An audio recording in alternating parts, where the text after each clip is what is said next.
Hello everyone and welcome to the Hunter Association, your source for all things Hunter x Hunter. My name is Kaige. And my name is Dylan. And on this week's episode we are joined by special guest Damon from the channel No Operator. Hey, how's everyone doing? Thank you guys so much for having me. Really appreciate it. Yeah, of course. Yeah, thanks for coming on. Thank you. It's our pleasure. And in this week's episode we will be talking about chapter 406, Regalia. Or Regalia, which is it? I don't know. Is it? I think Whatever it's you want it to be. English That's moment. all right. It's Regalia then. Then after that, of course, we will be going through our community comments. If you would like to join in on the community and have your comment read, be sure to comment on the YouTube version, either on the video or on the community post. Also make sure to like and subscribe to help grow our community of Hunter x Hunter fans. Additionally, if you'd like to know when new episodes are live, click the bell to enable notifications. And if you're an audio listener, make sure to rate and review on Spotify and Apple Podcasts, and follow us on Twitter at TXHXAPod, as well as Bluesky at THAPod, for podcast-related updates and to submit responses to the weekly call-out posts. If you'd like, you can also email us at hunterassociationpod@gmail.com. And as always, we have provided timestamps in the description if you'd like to skip ahead to any of the aforementioned segments. All right, so now Damon, or No Operator, let's talk to you for a bit, get to know you as a Hunter x Hunter fan primarily. So to start with, the broad question: how'd you get into the series? What's your journey with it? So, Hunter x Hunter has always been like a series I knew I had to get into. I started off with like Naruto when I was younger, like 13, and I just never ended up getting into it because I always heard that it wasn't finished. And I didn't want to have that empty void in my life after I finished it. Classic. And I think last year, my members did a vote and they wanted me to read the whole thing from start to finish. So I read chapter 1 to chapter 400 out loud as kind of like a book club like setting thing. And I just fell in love with it immediately. Like I knew I would like it going into it, but I didn't expect how much I would like it. Just really enjoyed every aspect of it. I like the power system. Nen is so complex, and I know a lot of people have their own opinions on it, but how detailed and how wordy Togashi is just some of my favorite parts about the series. I love it. Yes, you're in good company then. Yeah, very good company. Yeah, we're all like-minded here in that aspect. Awesome. Yeah. So out of curiosity, how many chapters at a time would you do on the streams? Usually around like 12 or 15, depending on how long it was. There were like times where I think we finished York New, all in like I think we did like the finale of York New, which was like 30 something chapters all in one night. But other than like running through it like at certain moments in time, like it was usually spread out, especially towards we got to the end in the Succession War. It was like I could only do like 6 or 7 chapters before I'm like, guys, it's been 2.5 hours. We've gotten nowhere in this story, and I don't have a voice anymore. We're done for the night. In that sense, the later chapters or latest chapters have been much more forgiving in terms of time investment, per chapter. Yeah. So that's been nice. Definitely. Yeah, but wow. Definitely. And it was convenient, too, because the new chapters that are dropping now came out, like I think, like a month after I finished reading the series. Perfect. So I didn't even have to wait. It was really convenient. Caught up at the perfect timing. Yeah, wow. You lucked out there. Definitely. So, who's your favorite character? I don't know if I will catch flack for this, but if I had to say my favorite, probably Hisoka. Ooh. Okay, no, that's a good pick. Oh, That's yeah, a great very pick. good choice, I think. He's the most fun to watch. Absolutely, yeah. Couldn't agree more, especially after last chapter. Yeah, he's crazy. And sometimes that's all the reasoning you need to have a favorite character. It's just fun, I totally get that for sure. Exactly. No matter how deplorable they may be. Yeah. Yeah. Don't have to condone his actions to love him. Exactly, yeah. And how about favorite moment? This is a pretty broad question. We've gotten varied answers on this so far, but however you interpret that. There's probably like a lot of like direct moments that I could think of, but I think the first thing that comes to my mind is what I'll go with. And I think the dodgeball section of Greed Island. Like the fact that Togashi was able to like make me so excited to watch like shonen dodgeball was like insane to me. Yeah, dude, that's a great pick. I love that. Yeah, that's awesome. It's the best part of Greed Island too. So yeah. Yeah, it really is. Greed Island's probably one of my favorite arcs. I know it's underloved in the community, but I put it very highly just because of how detailed it is.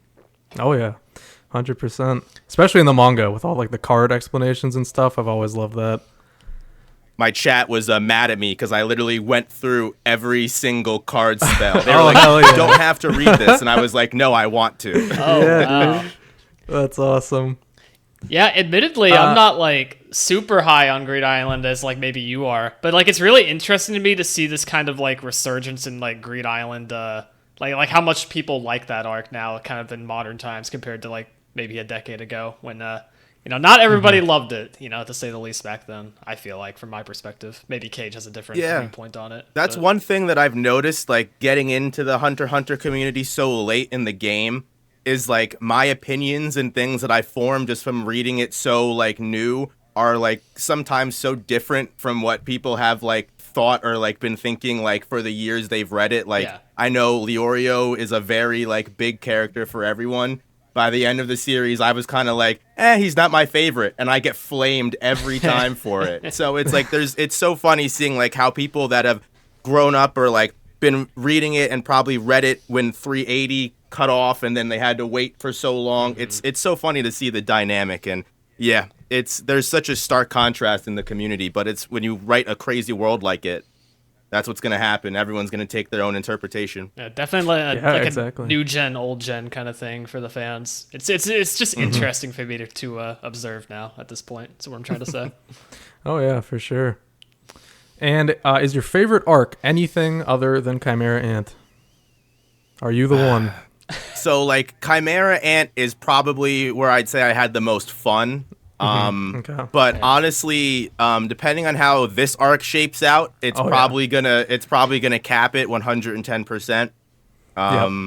But I would say Greed Island and Chimera Ant are probably like for me. It's just Meruem and like the Chimera Ant Royal Guards like are just such great characters, whereas Greed Island just has like Genthru, So I know, yeah. We meme about him a lot, yeah. Yeah, Genthru's the biggest flaw of Greed Island, I will say.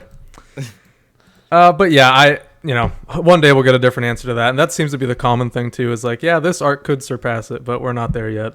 Yeah. We'll see though. I think it really could take for it sure. over at some point. We're seeing the potential already.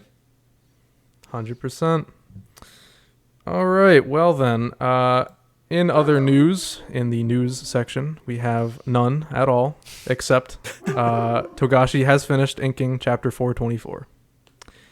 Cool. Man is on a rampage. Yeah. He is. He did unfortunately say this week though that he is slowing down on posts throughout November. So I mean, I guess, so far, it's still been one post a day, but I guess it has, like, today's tweet, we didn't get any progress. It was just, what was it doing? It was, like, something about 409? It was 409, like, basically just, like, updates to the chapter, I believe, or, like, editing, something like that. I can actually pull up the... It was, like, additional, like, corrections and, like, the edited, like, weird, the small little, like, just, like, the finishing details of the chapter. Right. Revisions. That's basically what it was. Yeah. Okay. Yeah. So it wasn't quite submitted yet, but we're getting close, I'd have to imagine. Yeah. Okay. Well, with that, I think we're just ready to dive into this chapter. You guys ready? Yeah, I'm as ready as I'll be. Yeah. All right. Let's do it.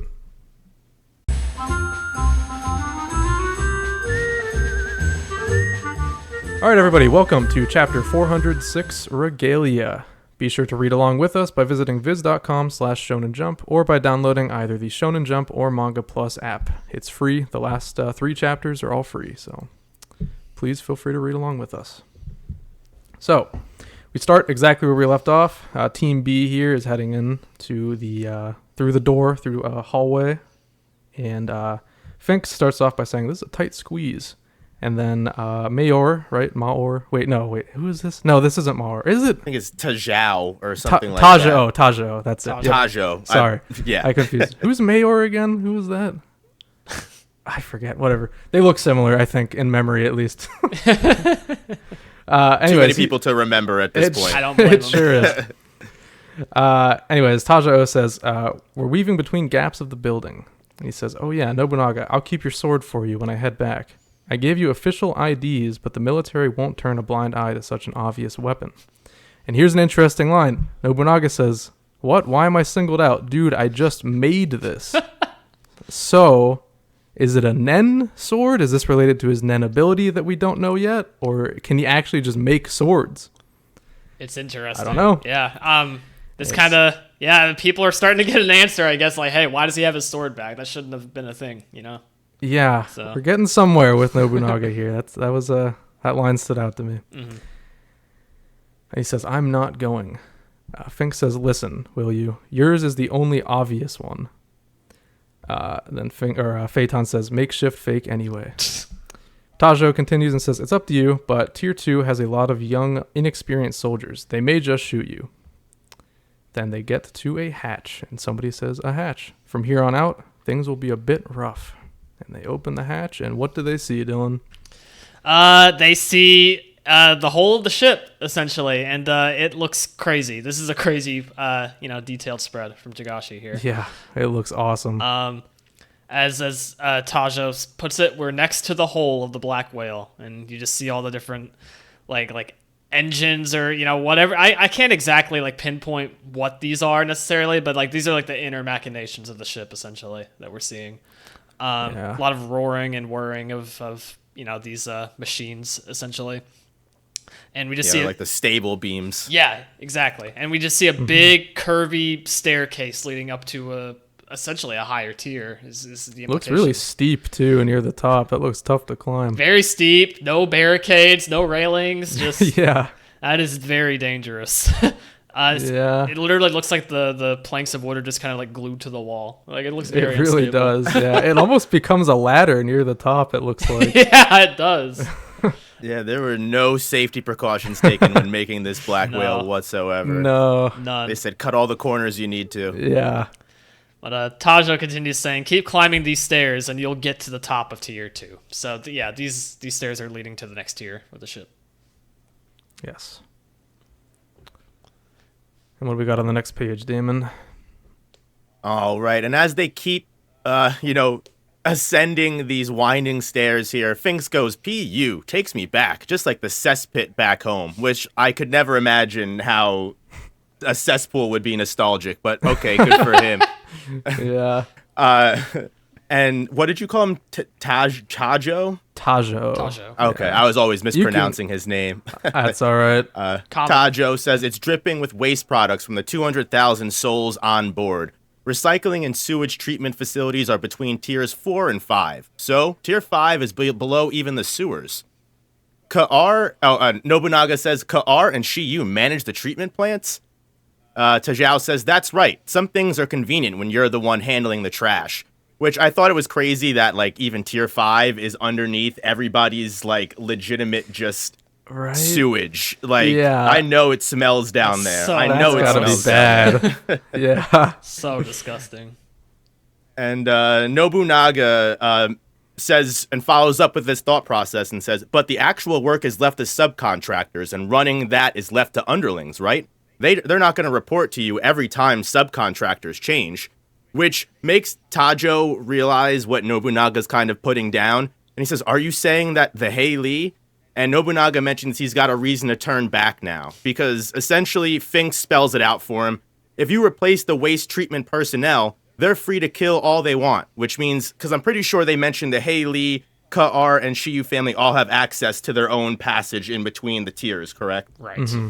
Yep. So essentially what they're saying is by basically either switching with the subcontractors or taking advantage of them and either paying them off, they're able to just keep using this area to funnel more and more people into their processing room and grind more levels. Bingo. Yeah. Yep. And Finks follows this up by saying, pretend to be the employment agency and you can lure a whole mass of prey there. Phaeton says, call it interview, take each one to separate room, assembly line the rest, why use big words when small words do trick. Man.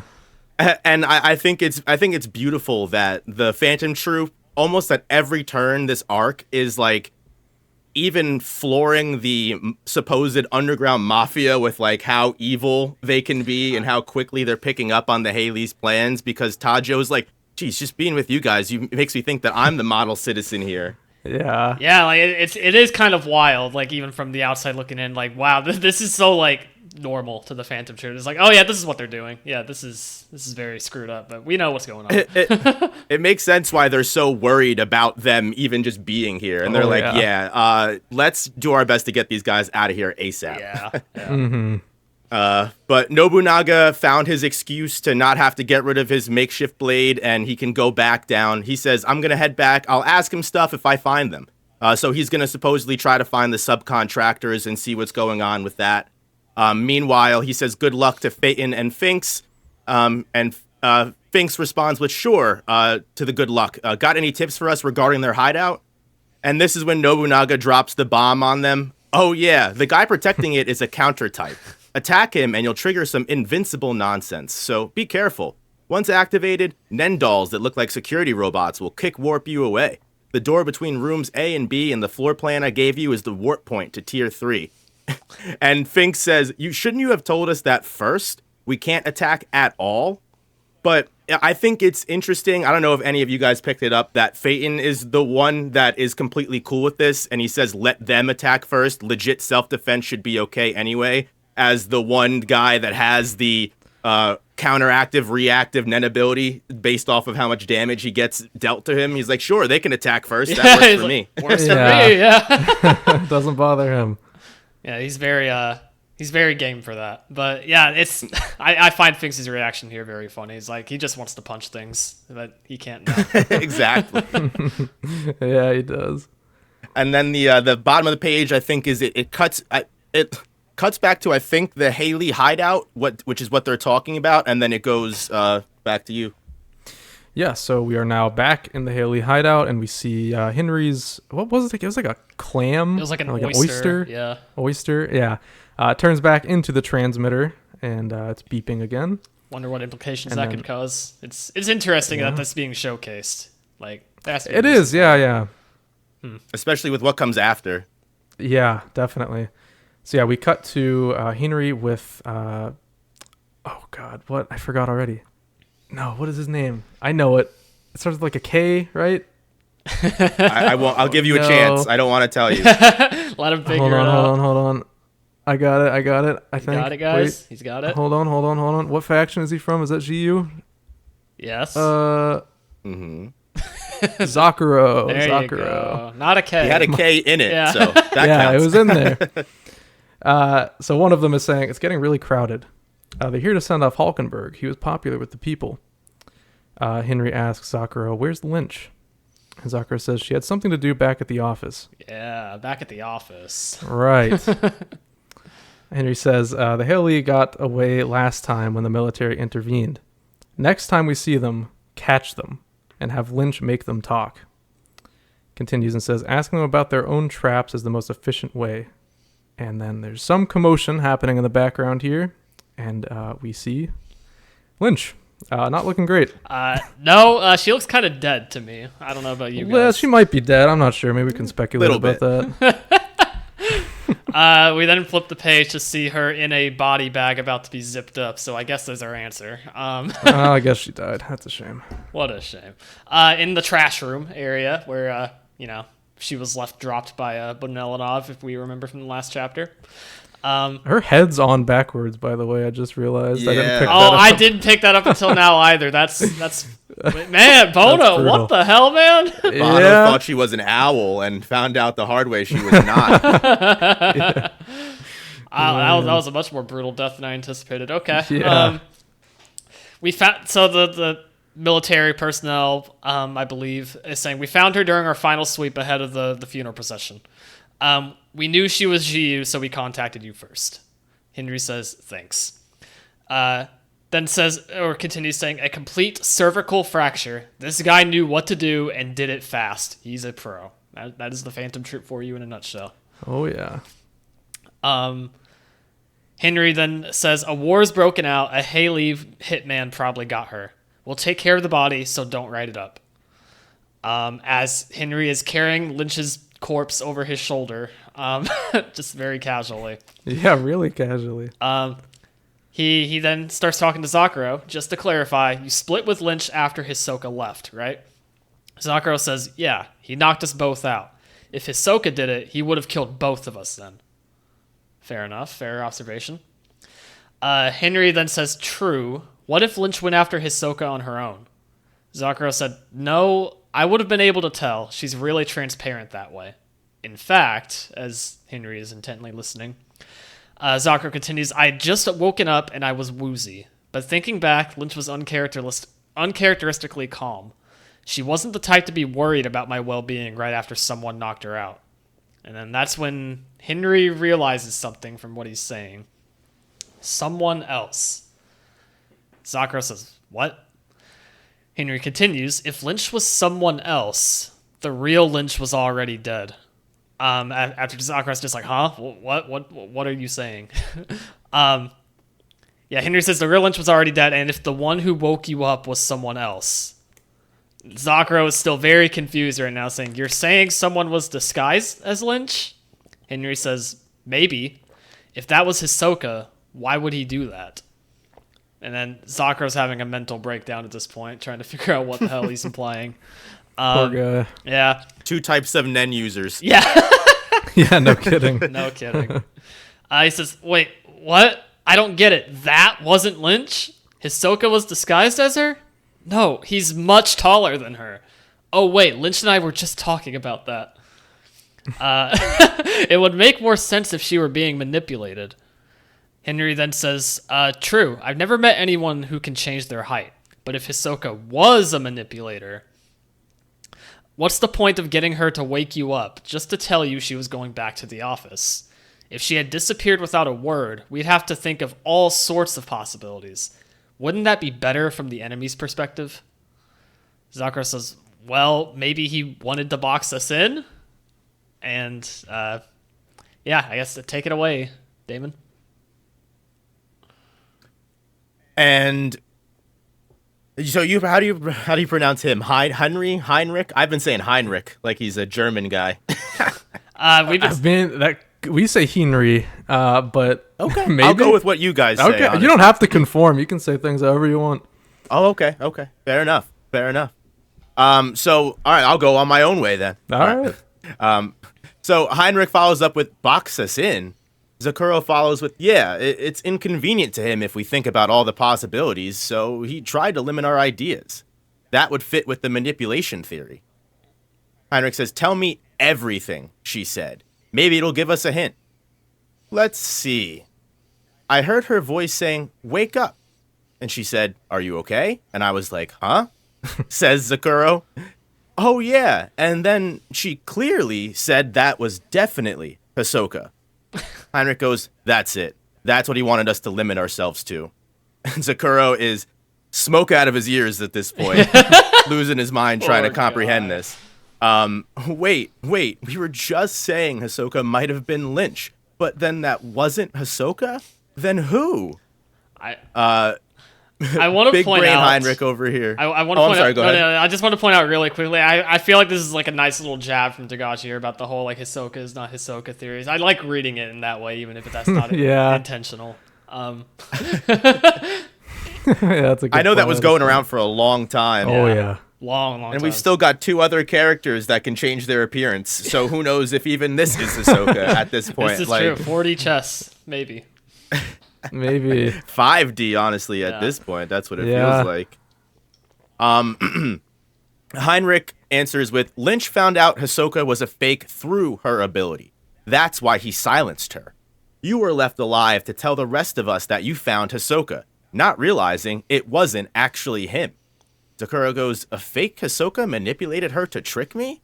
Who would ever do something so complicated? He must be new. Yeah, he must be new. yeah. New on the job. Heinrich says, that's where it's obvious. This guy is looking for Hisoka and doesn't want us to interfere. If we found Hisoka first, The fake Hisoka figured we would hide that fact and give permission to their side to search for Hisoka in vain. And that is, in fact, what happened. But this deduction is just based on assumption. The facts are that you two found Hisoka, and then someone killed Lynch. And Zakura starts heating up. They both start getting real determined and as their nen flares. And Zakura goes, if it was the Phantom Troop, we'll have to go to war with Ka'ar too. It's not a fight we should just start based on speculations, but we'll avenge her death, right? No matter who it was. And Heinrich, looking just as determined as Zakura, goes, of course, as the page ends off looking on a very, very sad boy Chrollo. Oh, man, I love this. We're turning the whole relationship with Henry and the troop on its heads now. This is going to be interesting. Which is sad. You know, they had such like a bromance, and even when Heinrich met the fake Hisoka Urbano, he even said, he's like, you know, I'm a Phantom Troop fan. You know, I love them, and I'm gonna pick them over you any day. Which I think it's interesting how they were able to get so famous in a country that wasn't even a part of the V5, but that's a great point. Yeah. I guess they're just known all over the world. They did actually. I forget who, but after or during Greed Island, I guess some of them did spend some time in Kaige, so maybe it has something to do with that. Ah, there you go. So yeah. No, I was just gonna say. So it's really funny to think about how the whole entire fuse for like the Phantom Troop being at war with the Shar now is based off Bonelanov's actions. That's just really funny to me. I wouldn't have expected although that. Chrollo's orders, we got to keep that in mind. This is true, and we're about to see more of him, right? It's funny because Bono was like so worried that he's not that smart, and he predicted exactly how the entire situation would go to a T. Yeah. It's like, you know, this probably might not be good, but let's not think about that right now. Right. All right, so we are now in the where the funeral procession is happening. Where is this exactly? I guess tier 3. Looks like a medical bay, maybe. Yeah. Based on the cross. Someone is saying over the loudspeaker, the funeral procession will be passing through shortly. We are expecting a massive crowd. Please remember, this is a respectful event. Do not run or push others. Please observe in silence. May 9th Prince Halkenburg rest in peace. We see Chrollo. And Dylan, do you want to take it away here with the explanation on what's going on this page? Yes. So in this panel on this page, you can see Chrollo having his book open to some woman in the book, probably related to a nen ability, we could assume, right? But we don't know what's said there. This isn't translated within the the Viz official version. That being said, we do have something that was pointed out on one of the Reddit threads in the Hunter x Hunter subreddit. Translated by user Voracious Drake. And this is a comment we can maybe flash on the screen on the YouTube version from Kaige, saying, as the information may be important, here's a translation of the description of Chrollo's phone ability. So this is kind of a spoiler, I guess, for like the couple pages from now. But essentially what the text is saying in that book is saying that this is the ability Love Dial, disgusting telephone. Use a conjured cell phone to find your ideal partner. Inputting your criteria will generate a 6 to 20-digit number. Call that number and you will receive instructions to find your partner. This was made aware, I guess, by just the fact that Hunter x Hunter kind of has an in-universe language that isn't, used in the real world, obviously, but can actually be translated via script to Japanese, which was then in turn translated to English. So this is how people kind of pulled that description from the book. And I just thought that was interesting, and it was a really cool find, and may prove important, for context later down the line. So I figured it was something we could talk about here. Yeah, at the very least, it makes what happens here make more sense. Not that it doesn't make sense without the explanation, but it is helpful to know. And we know it's called Love Dial, so that's another Chrollo ability we got in the bank. And so with this ability, Love Dial, he calls, and it's ringing.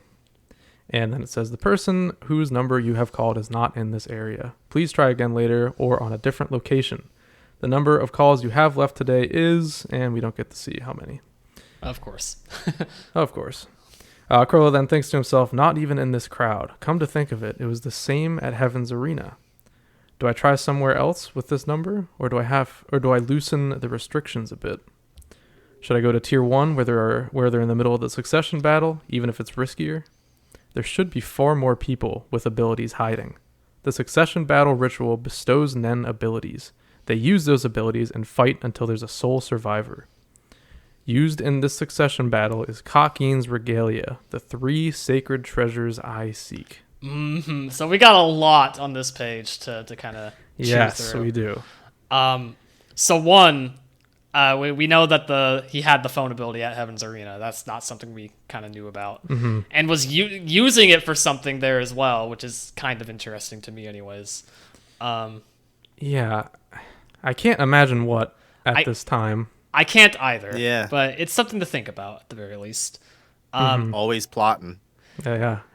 2, he's mentioning like loosening the restrictions of the ability a bit, which could prove very important as we dive more into what Chrollo talks about here soon. I think it's interesting to think about potentially how he could affect his own Nen abilities, I guess is the best way I can put it. Again, we'll go into that later. Yeah, we'll have more to say about that in a sec. Yeah, but the 3 sacred treasures he seeks, we're about to find out exactly what treasures he wants. And as we flip the page, we see exactly what they are. 1, the ritual vase used for the succession battle participants, the seed urn. He wants the urn. Oh, wow. He does. And then these next 2 are pretty crazy reveals, I think, for context of everything. Absolutely. We see the divine mummy, overseer of the succession battle, the lotus anchorite. Is that how you say that? Something like that. Okay. I would imagine, yeah. And then the sword of ascension given to the next king, the sword of good omens. So we only really knew about the seed urn in terms of the actual like contest and ceremony, but now we have 2 other things that are somehow fueling this at play. It seems like that's pretty crazy. Yeah. It's. Oh, go ahead. I'm sorry. Oh, okay. So the Lotus anchorite here is definitely the most interesting to me, just because like this is the overseer. So how much power and influence does it have in the succession contest? That's the big question. Like if they were to steal this, could the rules be lifted? Like that's the big question on my mind right now. Like how much power does this thing have? My kind of initial impression is that maybe this is what's causing the whole thing of like, you can't leave the ship or else you die. Like maybe right, it's definitely. That's what I'm thinking. Making sure all the rules are followed, making sure everyone that's registered stays in line, and it makes the most sense. Yeah, so that's a huge deal to know that that's a thing that exists. We didn't know there was like a physical object attached to that like concept before, so that's massive. And then the sword of good omens, given that it's supposed to be given to the next king, I have to imagine there's something with that specifically that's supposed to like actually end the contest. Is kind of what that reads to me. For sure. Yeah. Whether it's in regards to like the winner of the contest then uses it to like kill Nasubi and then like take the throne that way, or there's also that one big like ritual machine that Nasubi was putting the corpses of the princes into, that we still have no idea how that even plays into the whole entire contest. So maybe it has something to do with that. Right. But I think it's just interesting how like Chrollo has all this information that even we didn't know. Karapika didn't know it. Right. Like it's insane how much he knows and just how important. Yeah, it's genuinely insane. But it's groundbreaking that these 2 items have been in play, probably in ways that we didn't even realize, like with the Lotus Anchorite stopping people from leaving. Insane.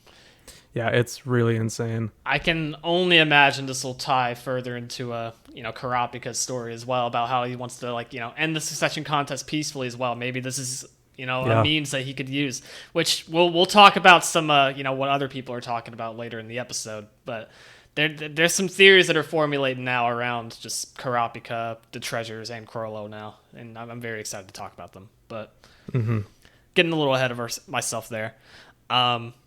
Continue on for this next page.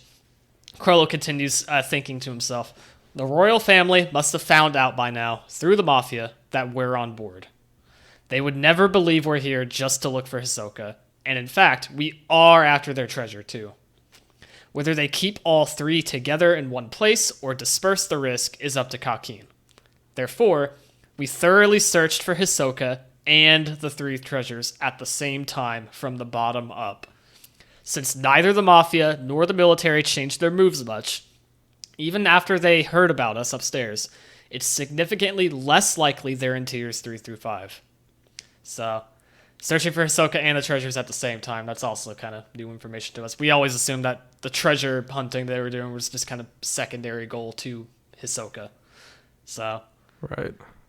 Chrollo was making moves this entire time, I suppose. When I found out that Nen abilities were used in the succession battle and that the 3 treasures were involved, I knew. The 3 treasures are the system used to create the powerful Nen needed, not only for the succession battle, but to maintain the prosperity of Kaige itself. And then we get some massive things dropped here.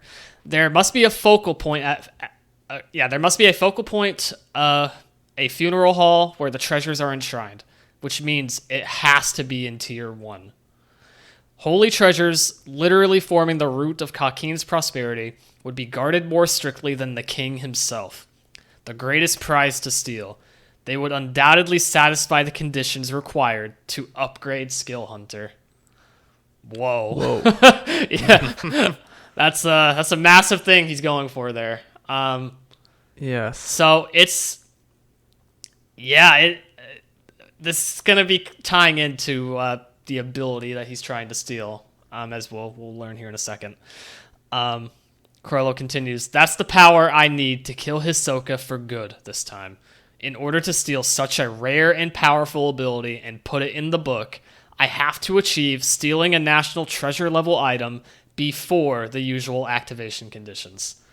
So essentially, I'll read this next part before talking about it. Making the attempt carries a greater risk, going to tier 1. Increases the chances, making the attempt carries a greater risk, sorry. Going to tier 1 increases the chances that I'd run into Hisoka before I'm completely ready to fight. But that's not a big problem right now. So basically, I guess he just put new conditions on the Skill Hunter, essentially, to where if he steals like a really rare treasure that's like impossible to steal, then he'll be able to actually upgrade Skill Hunter to the point where he can steal a really rare ability or like a really powerful one he wouldn't be able to otherwise. Which is, it's weird because like we didn't really know there was that kind of restriction in general on Skill Hunter. So this is These a lot. don't necessarily have to be new restrictions, I want to point out, or conditions rather, because he has upgraded it in the past. Right, and with the it book. could be So it could be that all of his upgrades, and like, when he made this Anen ability to begin with, he had the conditions set to where stealing certain like tiers of like, high value items or something, would improve his ability. So we don't have any really concrete evidence of that because we don't know what he stole really in the meantime between York New and whenever he fought Hisoka. But it's just something to think about. It's another layer to how Skill Hunter works, which is cool. Yeah, it's really cool to get more insight into that ability. Yeah, it's insane to think that there are unknown like layers or levels to abilities that are just like unsaid and kind of like in the ether, right? That like there's certain abilities that he can't even steal at a certain point because he hasn't leveled up Skill Hunter enough, which I think is interesting. And I think you guys both bring up a good point with like what has Chrollo done previously if this has always been the condition to level up Skill Hunter. And yeah, I think one thing that's big headcanon for me that made me question reading this panel is everyone's always been theorizing why the troop would have any reason to deal with the Kurta clan. It's possible this may be a reason literally why to upgrade Skill Hunter, and also makes sense why when it comes down to Nobunaga, Finks, and Phaeton being so easily able to figure out what the Haley is doing here. It's not just because they're just evil bastards. It's because literally their leader has been building his ability up by either killing or stealing other treasures and building up Nen that way. So it's like a method that they're familiar with. But again, it could all be headcanon. We still don't know why they did what they did. But I think it makes sense when you kind of put Skill Hunter's new conditions into perspective for me. What the Phantom Troop does and kind of the goals they've had and what they've been reaching for this whole time. Yeah, and I think it really makes a lot of sense thematically too, just given how, in the flashback recently, we learned that Chrollo's whole thing was like, I got to become the villain. And this, having a condition that requires you to do like an evil act would really enforce that a lot. I think it's like, he's doing something he absolutely does not want to do, but he's getting power from it. And power that he. But also at the same time, go ahead. I'm sorry. No, I was just saying power that he deems necessary as well to kind of, right. Yeah. Yeah. But at the same time, I think it's also funny how like. At the same time, he's also giving into it because he's having trouble in this page going between the bloodlust for Hisoka and wanting to be patient and cunning and calculating to actually fulfill the heist. So it's interesting how like it may have started with I need to become the villain for the greater good, but now with, potentially their revenge against Sarasa being theorized last chapter that it was already complete and they're still on this dark path. Once you get a taste of blood, sometimes it seems like it's kind of hard to turn back around from that. That's a good point. Yeah. I almost wonder if he's like developed a split personality. Well, we might be able to get into that a little bit as I read these last two bubbles that I haven't read yet before handing it off to Damon. Saying, Chrollo thinking to himself, kind of in these weird orrery bubbles, it's getting harder to keep control over two conflicting emotions. I mustn't be impatient, but I can't wait forever. Take it away for this insane panel. Yeah. Awesome. Yeah, and then we get this awesome, beautiful face shot of Dark Chrollo here. And he says, the next best option is already in place. The spiders will go on. Even if I may die, that is what is worthy of awe. My design of the spiders. And essentially, that's Chrollo resolving to say, you know what? Even if I meet up with Hisoka before completing the treasure, I trust the spider to continue on without me. And I'm honestly, before I move on, because the next page doesn't really have much text. It's Halkenburg's casket being moved. I'm curious. Do you guys truly believe what Chrollo is saying here, especially with how disheveled we saw the troop get when they lost Chrollo and York New? Like, do we really think that Chrollo's trust in his spider legs is misplaced, or do you think maybe they've grown since York New to not need Chrollo anymore? I would honestly say I don't think they could go on without Chrollo, at least at the moment, because none of them are stable right now. They're all just complete. I mean, I guess you could say Nobunaga is kind of under control, but he has so much going on. We don't even really know. He could be suppressing all of his emotions for all we know. So I just think they're going to fall apart without Chrollo. That's my first thought. I don't think they can do it. What do you think, Dylan? That's what I'm leaning towards as well. But like, this is just like, it's hard for me to think about it though, because man, I don't know if seeing Chrollo like this is just genuinely so interesting to me. Because like, obviously this is out of like love for like his family, so to speak. Right. But it's just, man, he's really gone off the deep end with Hisoka, just in general. Like that's really tormenting him now, it looks like. And it's just, I mean, he put it himself, right? He has the two conflicting emotions, and like he's just, it feels like he's not even himself, which is kind of like how you were saying, Kaige. Like maybe he has like some kind of split personality at this point, just because of all this trauma he's dealing with now. I don't know. I think from that alone, the spiders could fall apart even if Chrollo was alive. But potentially, honestly, yeah. I mean, a lot of people in the community are saying that like this is definitely like the last arc for the spiders, and I'm inclined to agree. At least in maybe not the entire spider is wiped out here, but I'm thinking like as an operation, like the Phantom Troop, I don't think it's going to exist after this arc. I agree. There's a reason why Bano was super scared last chapter, talking about we want to find Hisoka. All of us want to find Hisoka before Chrollo do, because we know what might happen if Chrollo finds him first. Bingo. Yeah, he was speculating like, Chrollo, like, are you sure about this? Essentially. So I don't know. There's a lot of chaos being sowed now within the group, just in general, from a bunch of different angles, a bunch of different points. Yeah, I don't know. It's going to be interesting to see, but Chrollo really is kind of going off the deep end now, and that's kind of the main thing we got to keep in mind now going forward. Yep. Yeah, and like I said, next page is kind of the phone ringing as Halkenburg's ceremony continues. They're bringing him down the aisle. Everyone's crying.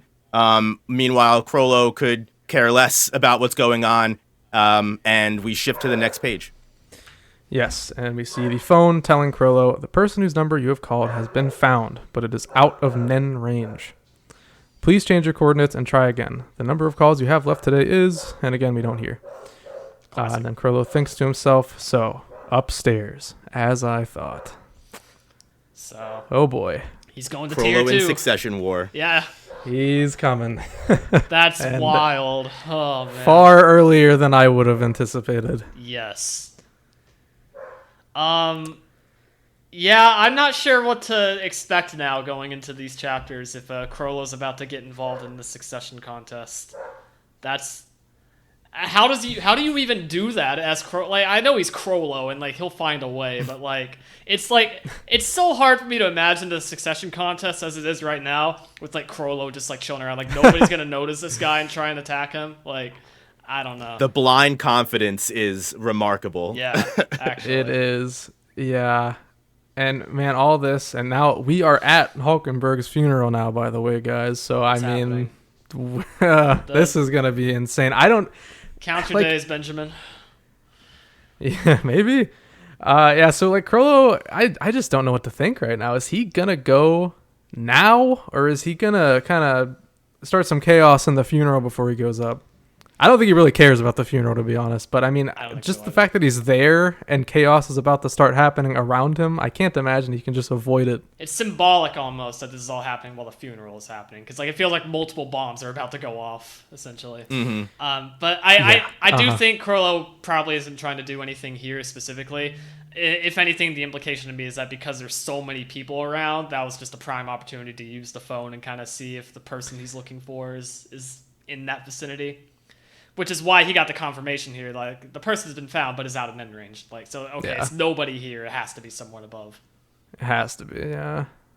But yeah, that's also why the description of the ability is really interesting, because, like, your ideal partner. So, like, what reason and purpose is he trying to find this person? What does he speculate that person could be used for?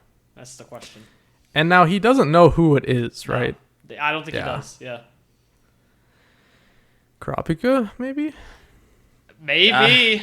I genuinely think about it. It genuinely could be an option with everything that's been laid out in this chapter now. A Karapika Chrollo like alliance, for lack of a better term, is seeming more like a plausible thing to happen, which is kind of crazy to think about. Yeah. Their goals are completely aligned right now. For once, they both want the same thing. Even though Chrollo inadvertently wants the same thing, it's still the result is the same.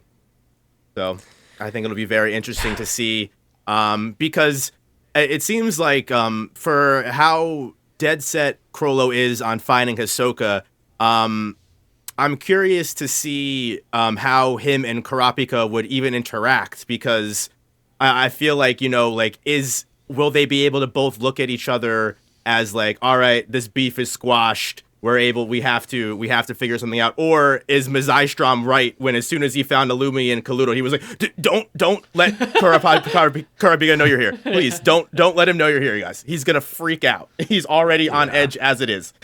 I do know there are a couple of our community comments we'll be getting into shortly that maybe has some explanations for how this could come to be and how they could coexist without ripping each other's throats out. So I'm excited for it. No matter what happens, Tagashi's going to make it happen in a very thrilling way. Yeah. But I'm not saying it will happen, but I am more so leaning towards the possibility of it now after everything this chapter said. Mm-hmm. Do either of you have other guesses on who it could be, if not Karapika, just out of curiosity? Maybe one of the princes, but like that's kind of out there at the same time. I know everyone's kind of theorizing that the main Nen ability he might be searching for is Prince Camilla's Nen ability. Yeah.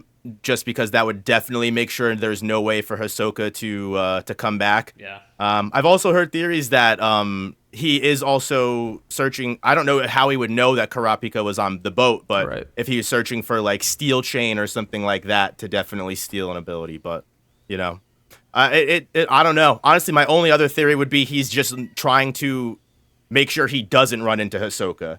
He's constantly checking to say, okay, Hisoka's not in my range, I'm free, or Hisoka's in my range, let me see if I can get out of this area. It's the only other way I could think of.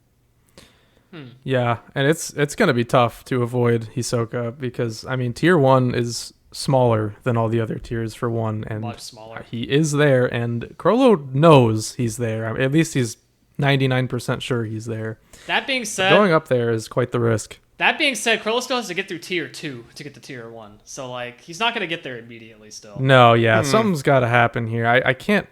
And he's not I mean, writing we haven't off tier seen, 2 as an option in general for, like, where the treasures could be. So, like, assumingly he's going to hang out on tier 2 for a little bit at least. I'd have to imagine. We haven't seen Shizuku yet, by the way. So she could have something cooking, or at least Chrollo could have her cooking something. I'm worried about Shizuku. Very worried about her. We haven't seen anything of Shizuku in a long while, and we haven't seen anything of Machi for even longer. So I know. Machi is such a wild card. I honestly still think she could already be on tier 1. Just somehow. That's crazy.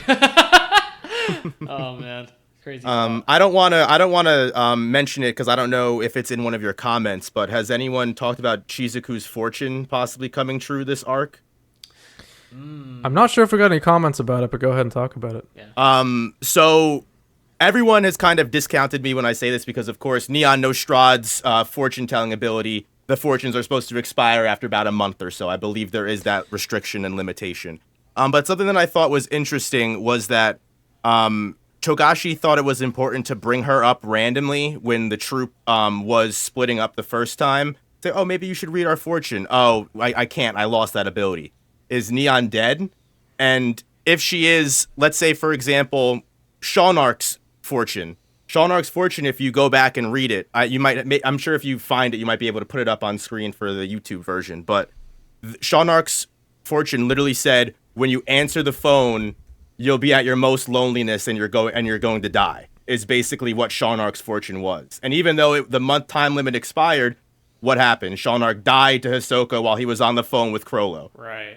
And Shizuku's fortune says that when the spiders all meet up again, when the months all mourn another month, which is technically what they're doing again at the start of York New, she's going to get caught alone in a room of black merchandise, and then when she's alone, she's going to die. And again, sure, Neon's month time limit makes that untrue, but all I'm saying is if Shawnark's fortune was past the month time limit and still technically came true, who knows?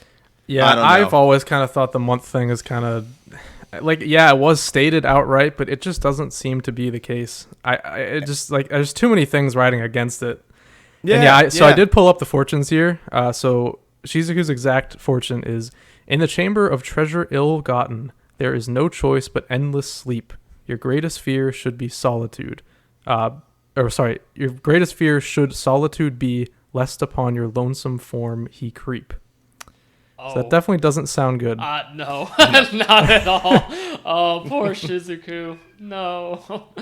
Yeah, and that is interesting, because that's on a page where we see Pakunoda and Shawnarks, and well, they're both dead, guys. So in a room full of treasures. Do you think she stumbles upon the treasures somehow, and then she just dies? I mean, here's what I'm thinking now that this has been brought back up. Maybe Chrollo has already ordered her to go for the treasures.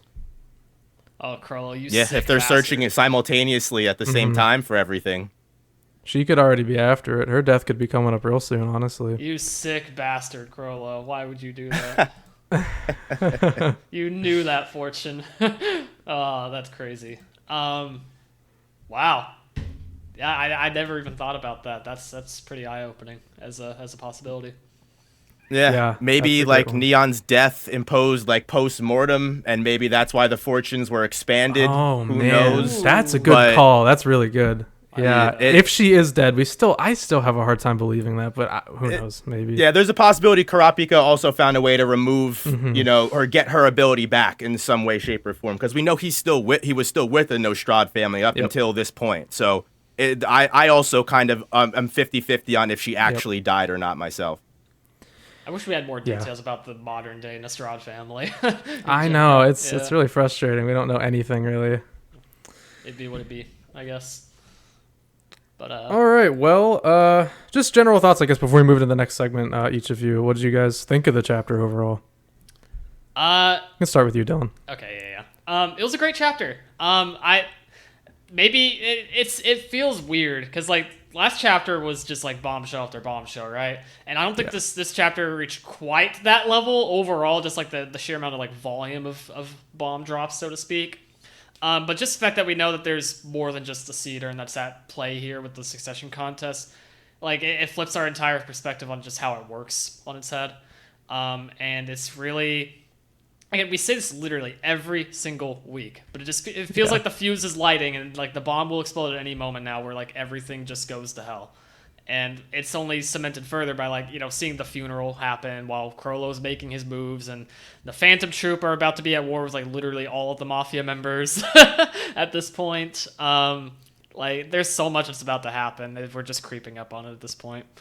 But I'm happy to see more Chrollo in general. I was really excited to see more of him going into the chapters, being coming back to serialization, and it's good to actually see that happening now. I was widely anticipating it. I don't know. Phantom Troop chapters equals good. That's pretty much my thoughts on it. Yeah. I'm with you.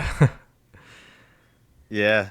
How about you, I Damon? definitely I feel the same way. Chrollo was definitely like the major portion of this chapter that was the most interesting in regards to like skill hunter and everything like that, and what it could mean, and it just adds so many different theories. I feel like every chapter we may get like one answer, but we end up with like 5 to 6 more questions at the end of it. And yeah, I know I agree with Dylan where like out of the span of chapters we've had, this is probably like the least like impactful one. But I think that's because this might be the first chapter where we actually see things time moving in forward and in motion, instead of just focusing on like just 2-3 minutes in time of everything going on. So I'm excited to see what the heck goes on after this, because it just seems like what we're all building towards is this next phase of the arc that is just waiting to blow up. Like so much is kind of just building up underneath it. I'm just waiting for the chapter where it just all goes crazy. And that might be very soon. This funeral is going to be crazy. It's also really fun to read through this chapter with the knowledge of everything else that's going on right now and what's about to happen at this funeral. And Chrollo has no idea. And it's just so like you look at that crowd on that last page and you're like, man, what's going to even happen to those guys? Yeah. That's a good point also. Like Chrollo does not know what he's about to walk into with the succession contest in its current state. Yeah. Crazy stuff all around. I can't wait. This funeral is going to be nuts. All right. Well, with that, I think we're ready to see what you guys had to say about the chapter. Yeah, let's go ahead and get into community comments. All right.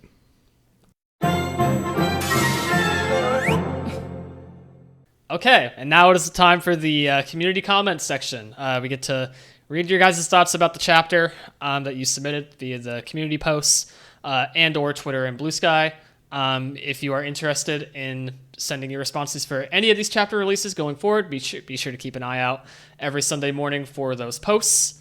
And without further ado, let's go ahead and get into what you guys had to say. So first up, from Waste Ute. Says, bruh, I actually recommended No Operators a guest a couple weeks ago, and then I see this announcement. Def looking forward to it. Well, you got your wish. Hey, you helped make it happen, so thank you. Appreciate you. Anyways, Chrollo trying to upgrade Skill Hunter by stealing nation-level treasures makes me think the theories about Hisoka's Nen remaining permanently stronger post-mortem might actually be true. Narratively, it all lines up. The perfect setup for their next 1v1 to happen after they both evolved.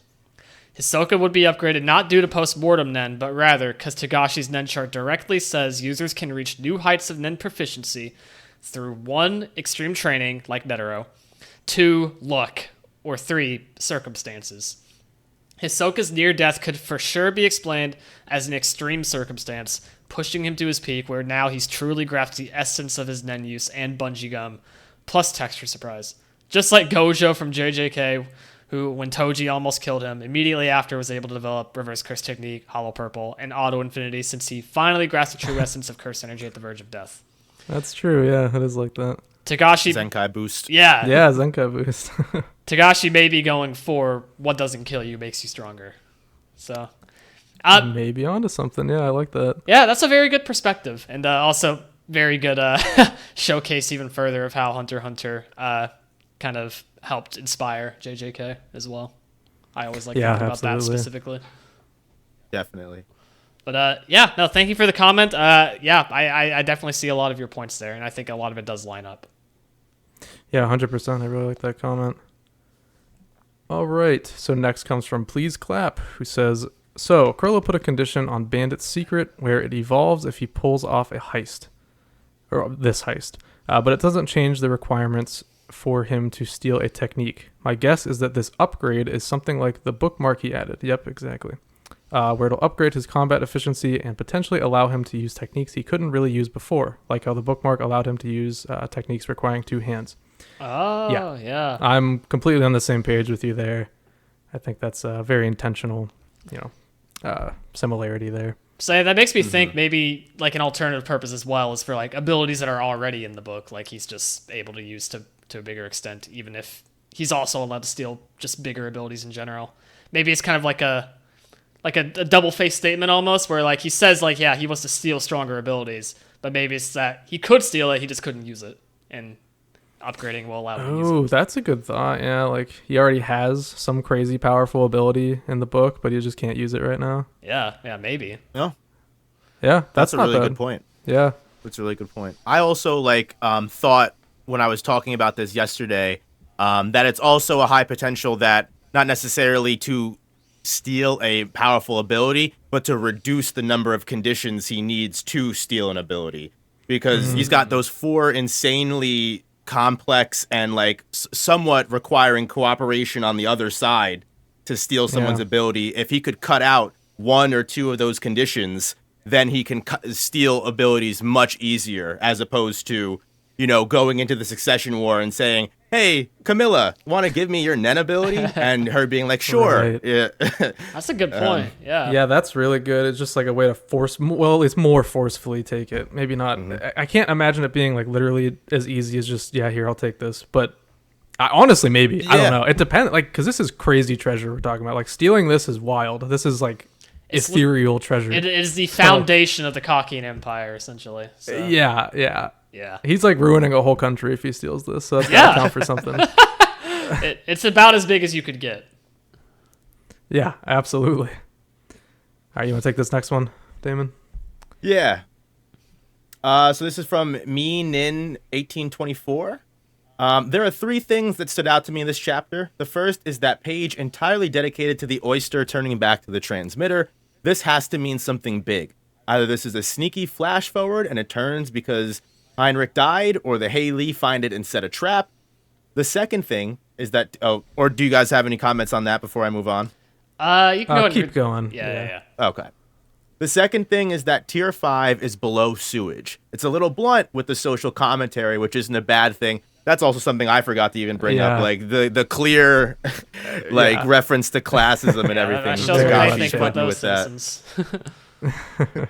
And the final standout was how Chrollo was going on about how the spider will continue even if the head dies, when in the last chapter, Bono was thinking about how the charade should end soon. Chrollo is really disconnected from the rest of the troop at this point, and I actually wholeheartedly agree with that last sentence for sure.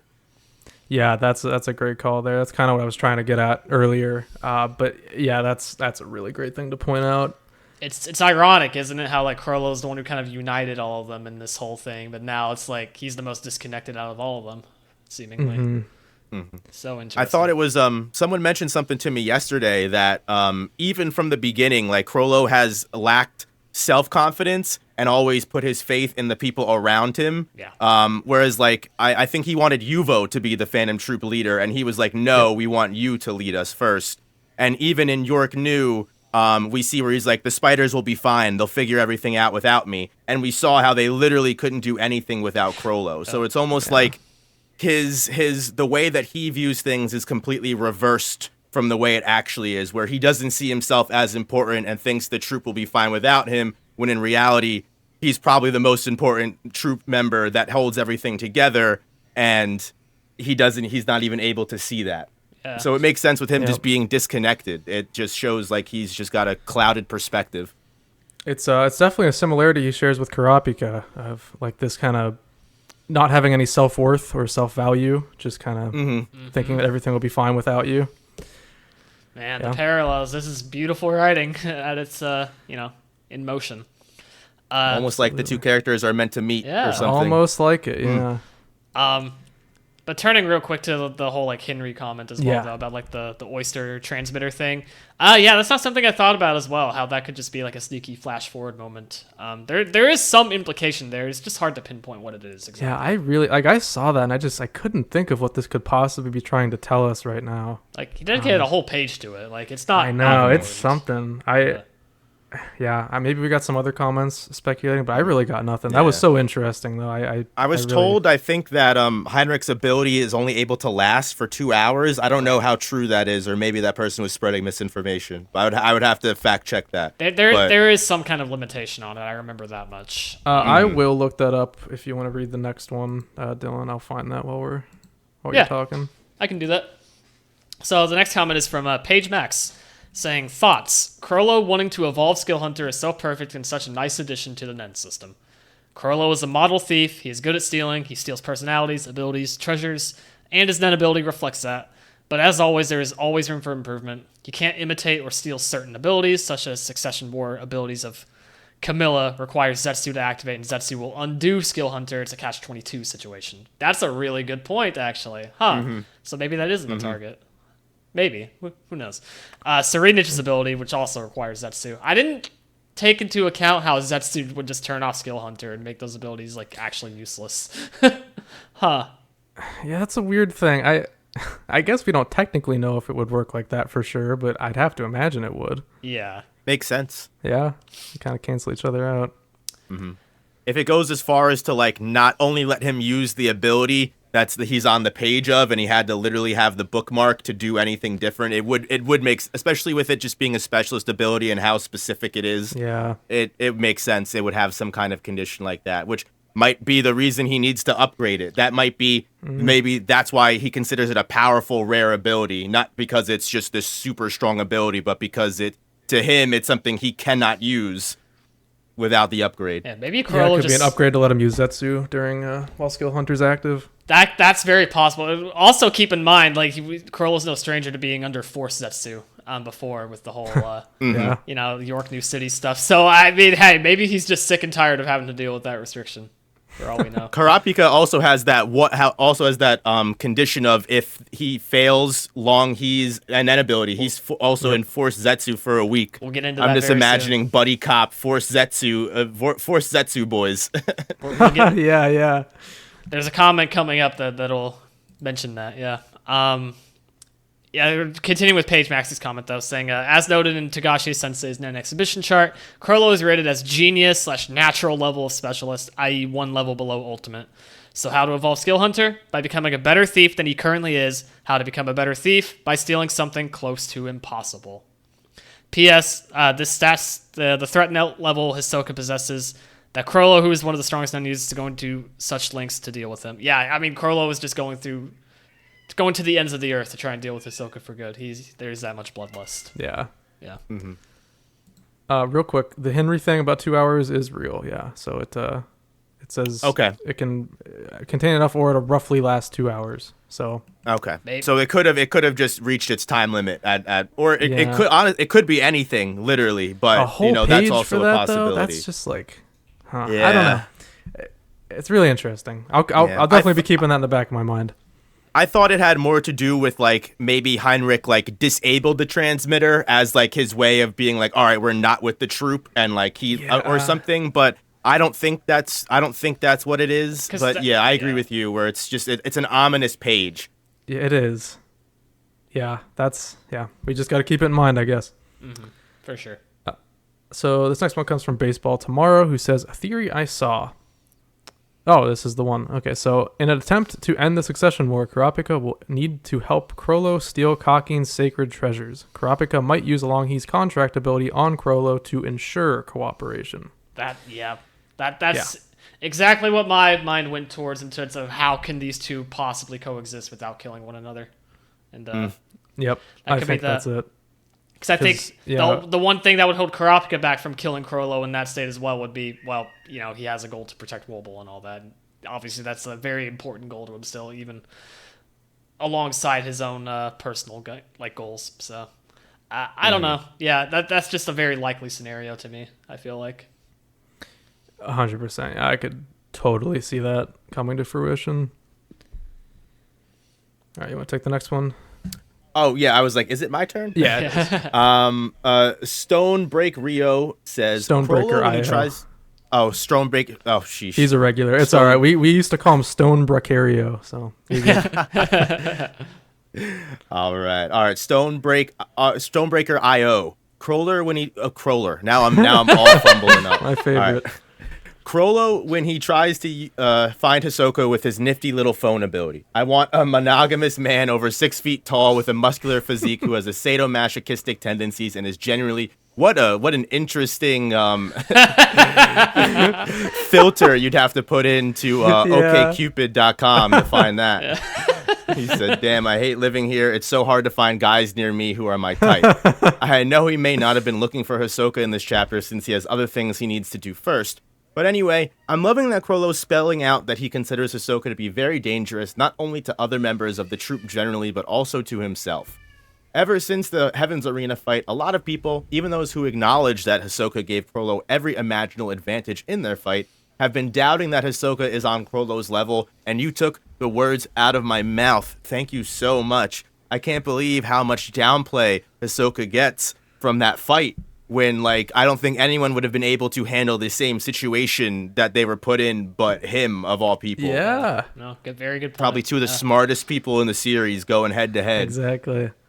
But even if that was the case when they fought, which I still don't think is true, it's possible, if not most likely the case, that Hisoka got a considerable boost in power since then due to post-mortem Nen. Well, regardless of whether or not Chrollo's considering the version of Hisoka before or after he died, and maybe gained power, here he is making it pretty clear that it could be bad for him if he runs into Hisoka before he's ready. He even thinks he could die if he has to fight before he acquires whatever broken power he's looking for. And that's ignoring the possibility that he might be planning to die anyway, so that his own post-mortem Nen or some other condition activates to ensure Hisoka stays dead. That Chrollo panel was amazing. It reminds me of the panel of Hisoka looking absolutely menacing from their fight. Oh, yeah, and it feels call. like the person... It does, right? Yeah. It feels like the person who's the underdog has been reversed. Yeah. Ooh, I like that. Yeah, great call. Ooh. Tagashi is the parallel master. So. He absolutely is. Also, Heinrich has proven his wits once again by being able to figure out the Hisalinov situation. But it is also being shown again that the Kaken Mafia families are less experienced with Nen than we are as readers and many other characters are. If they thought Lynch was being manipulated rather than impersonated because they doubted that someone could alter their height, imagine if they had met Biscuit. That's a good point. Yeah. True. Oh man. Yeah. I do think that like I said earlier, like there are two different types of Nen users, like for sure, right? Mm-hmm. Like there are those that are really good at figuring things out, and then there are those that like, look, I can learn Nen, but don't ask me any freaking questions about it. Right.